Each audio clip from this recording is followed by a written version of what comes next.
Hello guys, welcome back. So let's continue with the questions. Question 151. After long-term chronic disease of the brain, a patient has involuntary movements, violated muscular tone. Which conduction tract disorder do the symptoms indicates? So I've already told this that there are conduction tracts. They can be either ascending or descending. The first of all, we are discussing the descending tracts.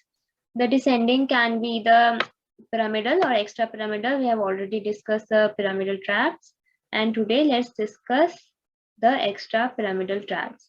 So how are they different from the pyramidal tracts? First of all, they do not pass from the pyramids of the medulla. That's why they are called extrapyramidal. Another thing, that they are responsible for the involuntary control of the muscles.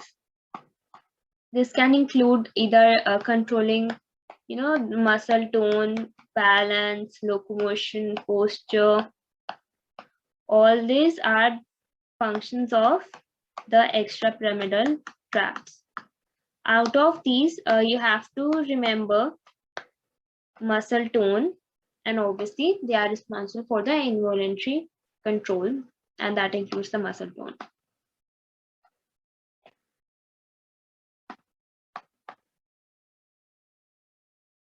So let's look at the answer. So obviously they have written involuntary movement and violated muscle tone. So you can make it out that it is a disorder of the extrapyramidal tract. So this can include actually, so these are the pyramidal tracts. So this will not be the answer. Spinothalamic tract, it is an ascending tract. It is a sensory tract. So this will not be the answer. The rest two, the tectospinal and the rubrospinal. So the answer here will actually be the rubrospinal tract and not the tectospinal. Although both of them are extrapyramidal. Why? Because tectospinal tract is mainly in controlling the movements of head in response to the visual stimuli. So um, so here the answer is rubrospinal tract, because it mainly controls the muscle tone of the upper limb and the extremities. So now anyways, let's discuss each of these tracts in detail. First of all, we'll start with the vestibulospinal tract, and I want to start it with a question. In the question, they say there's an animal has increased tone of extensor muscles, and they're obviously talking because intensified information, that is which pathway is stimulated. So let's talk about the vestibulospinal tract. It arises from the lateral vestibular nuclei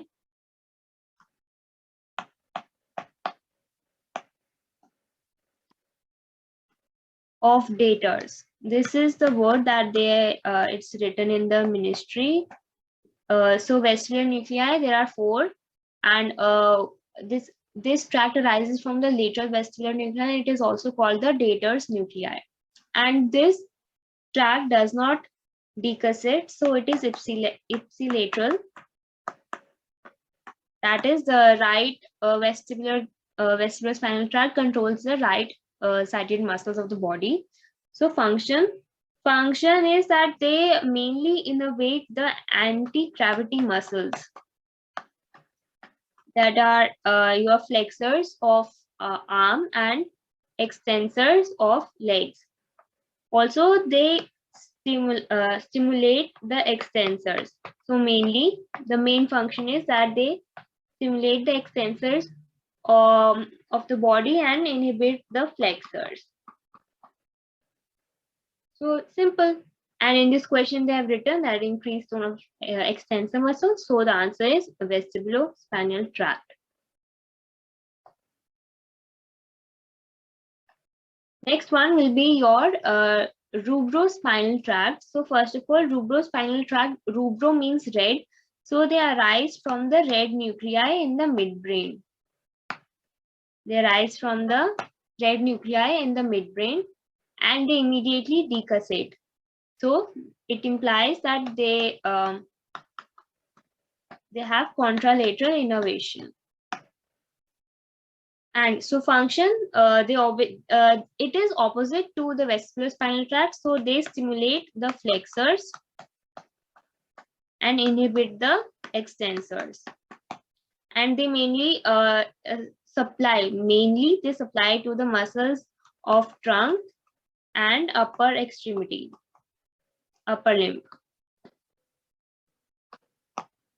So let's read the question also. A 70-year-old patient is diagnosed with brainstem hemorrhage. Examination revealed increased tone of flexors accompanied by decreased tone of extensors. So I already told you, red nuclei, they stimulate the flexors and inhibit the extensors. So the answer is red nuclei, because the rubrospinal tract, it arises from the red nuclei in the midbrain. Next question. As a result of continuous chronic encephalopathy, a patient has developed spontaneous motions and a disorder of torso muscle tone. So, and these are the symptoms of disorder of the following conduction tract. The torso means what? The trunk, and the red nuclei, they mainly supply to the trunk and the upper limb. So here again, the answer is what? Rubrospinal tract. It's that easy. So next, the other two, reticulospinal tract and tectospinal tract, they're not as important, or they're not as often asked in CROG as the vestibulospinal tract or the rubrospinal tract, but nevertheless, let's study. Reticulospinal tract, the name itself tells, they arise from the reticular formation. They arise from the reticular formation in the midbrain and in the brainstem. Reticular formation in the brainstem, and it does not decussate, so it is obviously ipsilateral, same as the vestibulospinal tract. Now, reticular formation, if they rise from the reticular formation in the pons, it is called the medial reticulospinal tract, and if it arises from the reticular formation in medulla, then it is called the lateral reticulospinal tract. They are different because they have different functions. The medial or the pontine reticulospinal tract, they increase the muscle tone.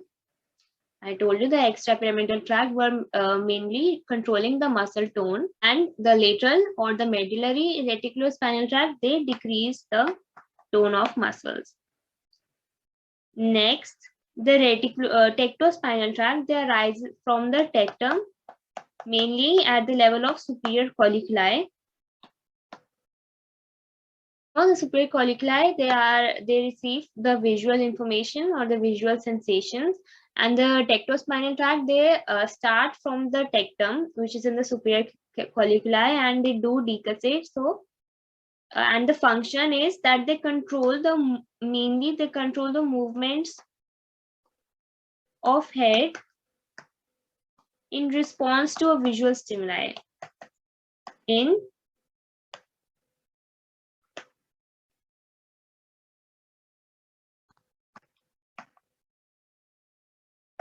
So that's why in the question, I didn't choose tectospinal tract, because it was mainly controlling movements of head in response to visual stimuli.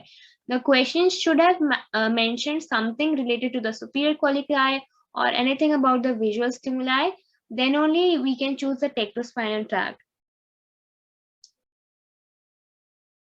So this was it about the extrapyramidal tracts. And the main ones, so there are 4 tracts: the vestibulospinal, the rubrospinal, the reticulospinal, and the tectospinal. And the main ones are the vestibulospinal and the rubrospinal. Vestibulospinal stimulates the extensors, while the rubrospinal stimulates the flexors. They are almost opposite function. And all of this is about the reticulospinal and the tectospinal tract.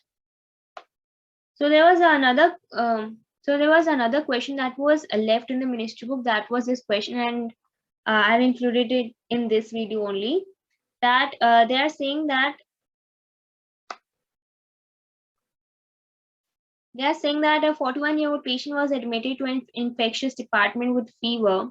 Objectively, there are meningeal symptoms. Which anatomical formation must a needle penetrate, taking a spinal puncture? Simple. They are asking about the lumbar puncture. So the lumbar puncture or the spinal tap, it can be done at the level of L3 or L4. And the CSF, it is present in the subarachnoid space. So, and the lateral ventricles, they communicate with the subarachnoid space in which the CSF is present, and this CSF can be checked. If there are any changes in its composition, it could imply that there is a presence of an infection or any other disease. Another thing that the skull and the dura mater, it is tightly attached to the skull. However, it has two layers, and in these two layers is present the dural venous sinuses and other nerves, etc. And this is called the epidural space. This is called the epidural space. The next is the arachnoid matter, and it is tightly attached to the dura mater. So if this is the dura, so if this is the dura mater, the arachnoid is just below it, tightly attached to it, and there is normally no subdural space. The subdural space is only it is created in a trauma, and when these two meninges, they separate from each other and a subdural space is created. So it is not normally present, it is only present in trauma. And below arachnoid, there is presence of subarachnoid space, and this space contains the CSF.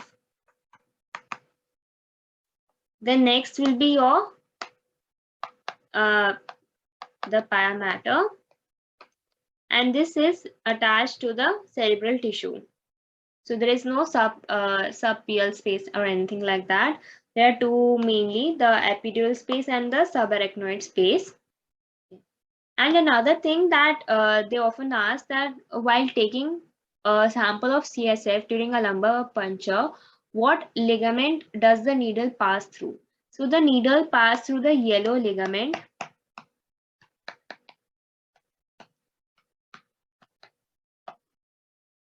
or it is also called the ligamentum flavum.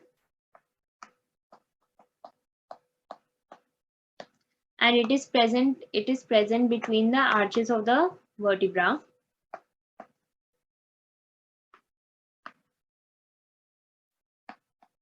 Or the lamina of the vertebra. So these are the arches. If the two arches are present, between them there is a yellow ligament, and the needle passes through that ligament into the subarachnoid space.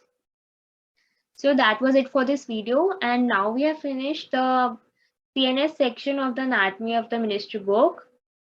So thank you guys for watching it.